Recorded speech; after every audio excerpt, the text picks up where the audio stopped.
28 ಕ್ಷೇತ್ರವನ್ನ ಗೆಲ್ಲಲಿಕ್ಕೆ BJP ನಾನಾ ರೀತಿಯ ರಣತಂತ್ರವನ್ನ ಪ್ರಯೋಗಿಸ್ತಾ ಇದೆ. ಅದರಲ್ಲಿ ಬಿಎಸ್ ಯಡಿಯೂರಪ್ಪನವರ ಪ್ರಚಾರ ಕೂಡ ಒಂದು.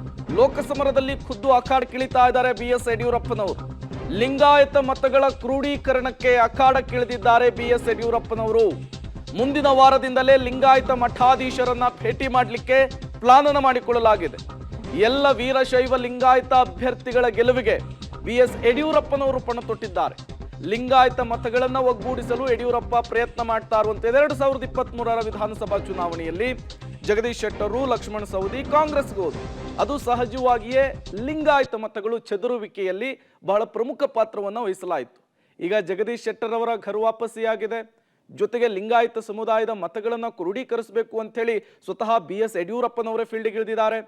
ಈ ಮೂಲಕ ಮತ್ತೊಮ್ಮೆ ಲಿಂಗಾಯತ ಮತಗಳನ್ನು ಕ್ರೋಢೀಕರಿಸುವ ಮೂಲಕ ರಾಜ್ಯದಲ್ಲಿ ಅತಿ ಹೆಚ್ಚು ಸೀಟುಗಳನ್ನು ಗೆಲ್ಲಬೇಕು ಅನ್ನುವಂತಹ ಪ್ಲಾನ್ ಆಗಿದೆ.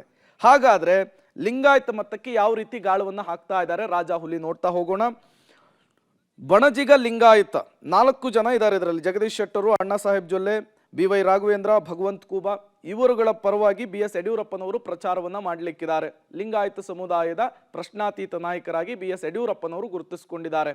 ಲಿಂಗಾಯತ ಸಮುದಾಯದ ಮತಗಳನ್ನು ಕ್ರೋಢೀಕರಿಸುವಂತಹ ನಿಟ್ಟಿನಲ್ಲಿ ಅವರನ್ನ ಹೆಚ್ಚೆಚ್ಚು ಪ್ರಚಾರಕ್ಕೆ ಬಳಸಿಕೊಳ್ಳಲಿಕ್ಕೆ ಈಗಾಗಲೇ ನಿರ್ಧಾರವನ್ನ ಮಾಡಲಾಗಿದೆ. ಇನ್ನು ಸಾಧಾರ ಲಿಂಗಾಯತದಲ್ಲಿ ಇಬ್ಬರಿದ್ದಾರೆ, ಬಸವರಾಜ ಬೊಮ್ಮಾಯಿ, ಗಾಯತ್ರಿ ಸಿದ್ದೇಶ್ವರು. ಒಬ್ಬರು ಗದಗ ಮತ್ತು ಹಾವೇರಿ ಬಸವರಾಜ ಬೊಮ್ಮಾಯಿ ಅವರು, ಮತ್ತೊಬ್ಬರು ದಾವಣಗೆರೆಯಿಂದ. ಇಬ್ಬರನ್ನು ಕೂಡ ಗೆಲ್ಲಿಸಿಕೊಂಡು ಬರುವಂತಹ ನಿಟ್ಟಿನಲ್ಲಿ ಬಿಎಸ್ ಯಡಿಯೂರಪ್ಪನವರನ್ನ ಹೆಚ್ಚೆಚ್ಚು ಪ್ರಚಾರಕ್ಕಿಳಿಸುವಂತಹ ಪ್ಲಾನ್ ಆಗಿದೆ. ಇನ್ನು ಪಂಚಮಸಾಲಿ ಲಿಂಗಾಯತದಿಂದ ಡಾಕ್ಟರ್ ಬಸವರಾಜ್ ಕ್ಯಾವಟ್ ಅವರಿದ್ದಾರೆ.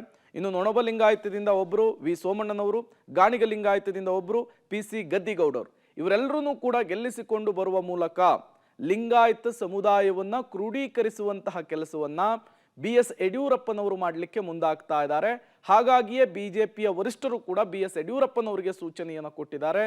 ಅತಿ ಹೆಚ್ಚು ದೊಡ್ಡ ಸಮುದಾಯವಾಗಿರುವಂತಹ ಲಿಂಗಾಯತ ಸಮುದಾಯ ಯಾರ ಪರವಾಗಿರುತ್ತೋ, ಯಾರ ಪರವಾಗಿ ವಾಲುತ್ತೋ ಅವರಿಗೆ ಅತಿ ಹೆಚ್ಚು ಸೀಟುಗಳು ಅನ್ನೋದು ಈ ಹಿಂದಿನ ಚುನಾವಣೆಯ ಮೂಲಕ ಕನ್ಫರ್ಮ್ ಆಗಿದೆ. ಹಾಗಾಗಿಯೇ ಲಿಂಗಾಯತ ಸಮುದಾಯದ ಮತಬುಟ್ಟಿಯನ್ನ ಗಟ್ಟಿ ಮಾಡಿಕೊಳ್ಳುವಂತಹ ನಿಟ್ಟಿನಲ್ಲಿ ಬಿಎಸ್ ಯಡಿಯೂರಪ್ಪನವರನ್ನ ಅಖಾಡಕ್ಕಿಳಿಸಲಾಗಿದೆ. ಅವರ ಮೂಲಕವೇ ಲಿಂಗಾಯತ ಸಮುದಾಯದ ಮತಬೇಟೆಗೆ ಬಿಜೆಪಿ ಮುಂದಾಗ್ತಾ ಇರುವಂಥದ್ದು ಇಲ್ಲಿ ಗಮನಿಸಬೇಕಾದಂತಹ ವಿಚಾರ.